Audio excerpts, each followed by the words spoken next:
Gubernur Papua Lukas NMB kembali mangkir dalam pemanggilan KPK hari ini dengan alasan kesehatan. Lalu benarkah KPK akan melakukan upaya jemput paksa usai 2 kali mangkir dari jadwal pemeriksaan? Untuk membahasnya sudah bergabung bersama kami Komisioner KPK periode 2015 hingga 2019 Saud Situmorang, serta ada pakar hukum pidana Asep Iwan Irawan. Kang Asep, Pak Saud, selamat malam.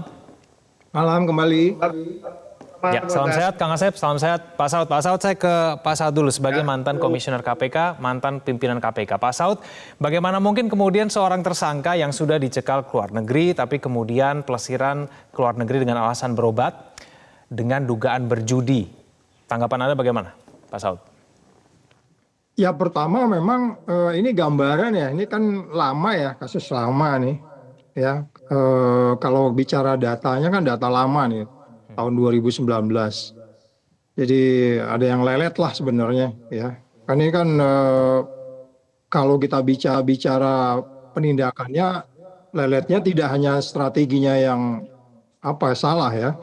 Karena kalau mereka memakai logika, nalar dan argumentasi yang kuat, yang di mana ada orang yang high profile, kita tahu high profile quote and quote, bagaimana dukungan grassroots yang seperti itu, tentu cara menangannya tidak begitu.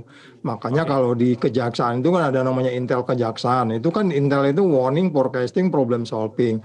Oke, di KPK nggak ada unit structure intel, tapi cara mikirnya mesti strategi dong. Tidak hanya membuat penindakan seperti itu saja gitu. Jadi ada tahapan-tahapan yang sebenarnya mulai dari awal. Kalau bahasa Kang Asep itu soal pultoidnya udah nggak ada keraguan sebenarnya. Itu sejak lama itu udah pultoid gitu.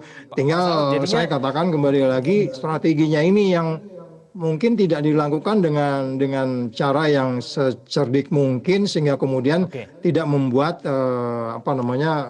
upaya yang akhirnya lebih noisy. Jadinya gitu. yang tidak lelet itu seperti apa? Sekarang pilihan yang harus dilakukan oleh KPK melihat keadaannya seperti ini bagaimana, Pak Saud? Yang harus dilakukan segera itu apa? Ya, saya kan di bagian depan sudah bilang logika, nalar, dan argumentasi. Kalau dia udah stadium 3, mungkin bisa nggak kita ambil, ya kan gitu ya. Kalau udah stadium 3. Artinya gini, kita juga mau pelajari juga bagaimana lawyer dan bagaimana dokter. Kita kan punya pengalaman untuk kemudian kita tersangkakan orang-orang yang berada di sekitarnya karena kita nilai sebagai menghalang-halangi penyidikan. Ya kan? Jadi KPK harus firm di situ untuk kemudian melihat bagaimana mereka sebenarnya penyidik untuk menggunakan, saya katakan kembali lagi, menggunakan logika, argumentasi, dan nalar mereka yang sudah dijelaskan di bagian depan. Boyamin bilang jalan-jalan segala macam itu, nalar kita, logika kita sudah lari itu. Jadi sebenarnya tinggal bagaimana jadi harus jemput paksa, kemudian, Pak Saud. saya katakan kembali lagi berani ya. Itu. Pak Saud, jadi harus jemput paksa ya? Oh iya, jadi soal nanti itu kemudian mau dibantarkan dan seterusnya itu soal lain. Kan kemarin kita juga pengalaman kan menghalangi itu yang sakit, kemudian ya kita bantarkan. Tapi jangan dibuat ini berlarut-larut sehingga kemudian pekerjaan kita menjadi lebih kasihan juga masyarakat di sana gitu. Masyarakat itu kan pasti ada yang engineering juga kan. Oke. Saya ke Kang Asep. Kang Asep, penjelasan hukumnya seperti apa nih? Seseorang yang sudah ditetapkan sebagai tersangka, sudah dicekal, tapi kemudian dari temuan maki bisa ke luar negeri, alasannya berobat, bolak-balik, kemudian dari Indonesia ke Singapura, ke Malaysia. Bagaimana mungkin ini bisa terjadi, Kang Asep? Ya, harusnya tidak terjadi. Seorang nyatakan tersangka itu berdasarkan bukti permulaan cukup, ya diduga ya melakukan perbuatan pidana, apalagi korupsi. Nah, ketika yang bersangkutan dicegah, tangkal harusnya nggak bisa jalan-jalan ke luar negeri. Kok bisa lolos luar negeri? Berarti ada yang ada institusi, ya ada lembaga yang bertanggung jawab bahwa yang bersangkutan cegah tangkal kok bisa keluar. Ya.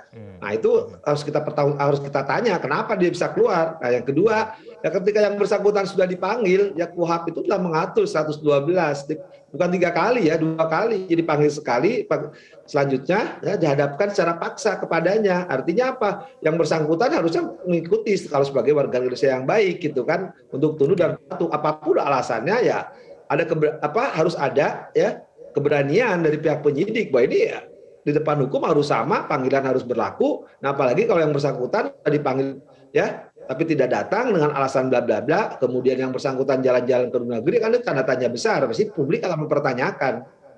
Kang Asep, benarkah judi kasino di luar negeri itu legal, tidak bisa dihukum? Ini pernyataan dari pengacara ya. Ya, oke. Katakanlah judi itu boleh main di luar negeri dilegalkan ya, sekali lagi. Nah, sekarang kita nggak usah untuk judinya lah gitu ya. Nah, cuma kan masalahnya uang judinya uang dari mana, gitu persoalannya itu kan. Nah, kan PPATK udah menjelaskan itu pertama. Kedua, ya oke lah di luar negeri mau main judi kayak mau main apapun bentuknya maksiat apapun selama tidak dilarang ya di luar negeri nggak dilarang. Cuma etiskah misalkan yang di Indonesia dilarang di sana tidak dilarang, terus dilakukan oleh pejabat kita. Nanti kan semua pejabat akan, ya sudah kalau di luar negeri dilarang maksiat, nggak dilarang maksiat, nggak dilarang judi, kita main di sana, pulang lagi ke sini kita jadi surganya di Indonesia. Itu kan ya di atas apa? Sekali lagi di atas hukum ada kepatutan, kepatutan yang harus dihormati, keadaban lah ya itu. Tapi yang penting saya kira ini persoalannya persoalan korupsi. Nah orang yang melakukan dituduh sekali lagi dijadikan tersangka korupsi, dipanggil ya harus taat. Ya tinggal menjelaskan kalau memang tidak berbuat, ya tinggal nanti kan ada haknya. Ya peradilankan aja KPK susah amat. Oke, baik. Pak Saud, apakah di KPK ini betul-betul memberikan kesempatan seluas-luasnya kepada tersangka untuk bisa membuktikan dirinya tidak bersalah? Nah, kita akan bahas itu saja. Pemirsa jangan kemana-mana, kami akan kembali. Pengacara dari tersangka mengatakan memiliki tambang emas, sehingga kemudian wajar memiliki kekayaan sedemikian besar. Oh iya, itu nggak boleh, kita abuse dong namanya. Nggak ada larangan seorang politisi untuk bisnis, nggak ada larangan untuk menjadi kaya di Republik ini. Yang nggak boleh itu kalau Anda abuse di dalam mencari kekayaan itu kan gitu. Jadi sekali lagi, dan KPK sangat clear di situ. Dan sebaiknya memang itu nanti disampaikannya jangan ke publik, disampaikannya ke penyidik. Kalau disampaikannya ke penyidik kan jadi lebih cepat gitu ya. Jadi ini kayaknya seperti kayak menunda-nunda ini aja, menunda-nunda waktu gitu. Jadi sebaiknya itu dijelaskan. Kalau memang punya itu nggak boleh, itu abuse namanya. Ya dan oleh sebab itu kalau kita kembali Kang Asep tadi PPATK, suspicious transaction itu mendalaminya nggak gampang. Dan di sana banyak orang-orang jago dan lulusan luar negeri semua itu mendalami sebuah suspicious transaction bahwa seseorang yang kemudian mengirim datanya ke KPK itu nggak sembarangan. Mereka juga karena mereka nggak punya hak aja untuk kemudian menyidik dan menangkap. Kalau nggak itu dari awal tuh banyak yang udah diambilin tuh sama PPATK itu. Banyak yang sekarang dilaporkan oleh PPATK juga nggak tindak lanjuti kok. Ya banyak sekali itu. Jadi nggak pernah abuse lah PPATK ya, dan KPK-nya juga begitu. Jadi sebaiknya memang supaya supaya seperti kelihatan lebih elegan gitu ya, dia kelihatan wise gitu ya, sebaiknya memang Pak Gubernur datang ke Jakarta segera gitu aja deh. Oke, Kang Asep, apakah ada obstruction of justice di sini, penghalang-halangan penegakan hukum? Malah obstruction of justice-nya di Undang-Undang Tipikor ya 12 tahun, kalau di KUHP pidana 9 bulan. Siapapun yang menghalangi proses hukum, yaitu ketika misalnya mau dipanggil atau dipanggil kemudian dihalang-halangi, ya kenalah pasal itu. Ya. 12 tahun loh. Bagaimana kemudian bisa mendorong tersangka yang mungkin tidak kooperatif begitu ya untuk bisa datang ke KPK untuk membuktikan dirinya tidak bersalah, Kang Asep? Ya, penyidikan itu kan proses perampasan kemerdekaan. Ketika perampasan kemerdekaan diantaranya kan bisa ditangkap, ditahan, ya dimulai dengan panggilan secara patut.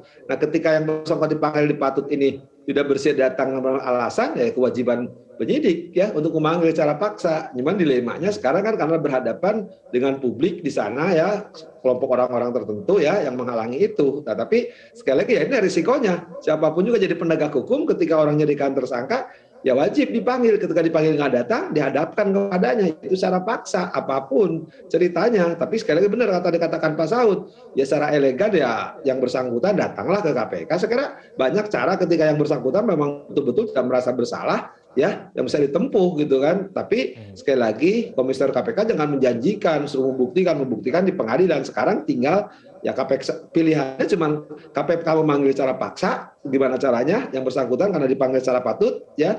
Nah, kedua ya atau yang bersangkutan datang secara baik-baik gitu kan ke gedung KPK. Nanti di KPK kan bisa melakukan apa yang bisa dilakukan oleh seorang tersangka dengan penasihat hukumnya, kan di antara tadi saya katakan pra peradilan kan aja KPK susah amat. Pak Saud, tampaknya ada pertimbangan sosiologis, pertimbangan keamanan sehingga kemudian penjemputan paksa itu belum dilakukan oleh KPK. Pak Saud, apakah bijak melakukan penjemputan paksa di kala situasi keamanan pada saat di Papua seperti ini? Suatu yang berbeda ya antara yang kita sebut sebagai isu-isu apa namanya soal-soal yang terkait dengan umpamanya politik di sana lokal, kemudian tuntutan masyarakat lokal. Ya oke, bisa jadi bahwa sosiologi dan kemudian yang lain-lain itu yang saya maksudkan tadi, kenapa nggak dari awal strategi penyidikannya kok sangat plain banget gitu ya. Kalau saya sih berpikirannya tadinya ya udah panggil ke Jakarta, cukup bukti ya udah, kemudian ditahan. Ya kan selesai gitu. Itu kan strategi namanya. Orang dua buktinya udah cukup kok. Apalagi sampai gambar-gambar itu kayak begitu banyak gitu ya. Jadi artinya gini, betul bahwa kita perlu mempertimbangkan semua yang dikaitkan dengan kondisi local people, local security, lokal yang lain-lain segala macam di daerah itu. Dan itu kita juga paham ya tentang situasi di sana dari masa ke masa yang dikaitkan dengan umpamanya bagaimana pusat mengelola daerah gitu. Tapi ketika Anda bicara hukum, penegakan hukum, itu variabel-variabel itu menjadi sebuah pertimbangan yang dikaitkan dengan strategi saja. Enggak juga kita mengabaikan tiba-tiba ngirim orang terus kemudian ke sana berangkat kalau tiba-tiba mereka pada masyarakat itu yang sangat sangat humble gitu ya, masyarakat di bawah nggak paham gitu, dan mereka boro-boro mereka mengerti gitu yang namanya dua bukti itu. Mereka nggak, yang mereka tahu bahwa gubernurnya itu sayang sama dia gitu, memperhatikan kita gitu. Tapi kan itu perlu dijelaskan kepada publik yang menurut saya nggak bisa di dalam tempo pendek, karena ketika mulai ditersangkakan itu emosi yang ada. Jadi oleh sebab itu sekali lagi bagaimana caranya kalau saya umpamanya diminta bagaimana kita harus bisa melakukan penegakan hukum secara benar yang dilakukan dengan elegan dan kepastian, ya kembali lagi harus masuk ke detail-detail.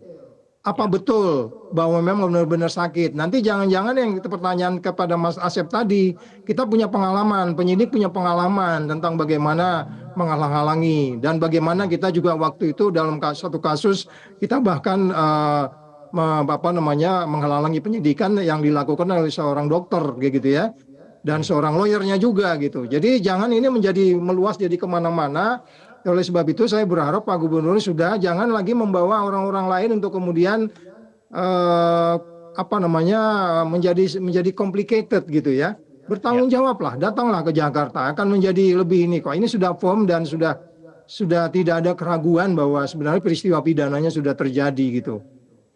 Kang Asep, bagaimana dengan alasan Lukas NMB memiliki penyakit diabetes, darah tinggi, bahkan stroke sudah sampai 4 kali, sehingga kemudian mungkin susah begitu datang ke Jakarta, meminta untuk diperiksa di Jayapura, di tempat tinggalnya? Apapun alasannya, mau sakit kan dulu ada ketabrak tiang listrik dan sebagainya, nggak ada urusan. Yang penting yang bersangkutan dipanggil, nanti akan diperiksa entah di kepolisian, entah di KPK. Kalau ini sekarang ininya tersangkanya KPK, ya KPK akan memeriksa ya. Jadi nggak ada diperiksa di tempat tinggalnya. Jadi sekali lagi yang penting sekarang dipanggil harus datang. Soal sakit nanti kan bisa dijelaskan di KPK gitu. Kalau sekarang alasan minta diperiksa di Jayapura dan sebagainya, pikir nanti juga sama, orang yang diperiksa sakit di mana-mana akan minta perlakuan yang sama. Jadi KPK harus konsisten. Pokoknya dipanggil ya datang. Soal sakit atau tidak, biarlah nanti ada tenaga kesehatan atau dokter di KPK yang memeriksa, itu lebih fair. Atau kalau misalkan takut nanti dokter KPK-nya juga berpihak, ya gampang kan, banyak dokter-dokter yang bisa meriksa di Jakarta. Oke, Kang Asep, ini kan sampai keadaan seperti apa kemudian menurut Anda penjemputan paksa itu harus dilakukan? Apakah memang kita sudah di saat itu? Ya, penyidik harus tegas, tuntas, ya, lugas, gitu kan. Nah, kalau nggak dilakukan itu nanti akan menjadi presiden bagi berikut-berikutnya gitu kan. Jangan karena tadi disebut oleh Pak Saud kan, karena lokal dan sebagainya. Nah, kita tidak melakukan penegakan hukum. Penegakan hukum itu kan terjadi karena politik hukum dan kesalahan hukum masyarakat. Artinya ketika ada aturan yang hukum acara itu kan memaksa dengan kemudian juga kesadaran dari pihak-pihak, kan yang bersangkutan baru tersangka, tetap ajas praduga tak bersalah maupun ajasi dihormati. Cuman panggilan harus dipenuhi gitu, karena ini aturannya di Republik ini siapapun yang dijadikan tersangka ketika dipanggil wajib datang gitu kan. Dan siapapun yang menghalangi ya kena, ya menghalangi proses hukum. Itu aturannya. Untuk korupsi lebih berat hukumannya. Kemudian juga pihak-pihak tertentu justru yang menutupi juga hati-hati juga gitu kan. Apalagi yang bersangkutan dengan berbagai macam misalkan alasan sakit, ya nanti bisa diperiksa kok di Jakarta. Oke, baik, kita akan tunggu nanti itikat baik dari Gubernur Papua Lukas NMB untuk datang ke KPK diperiksa. Terima kasih Pak Saud, terima kasih Kang Asep telah bergabung sama kami di Prime Time News. Selamat malam.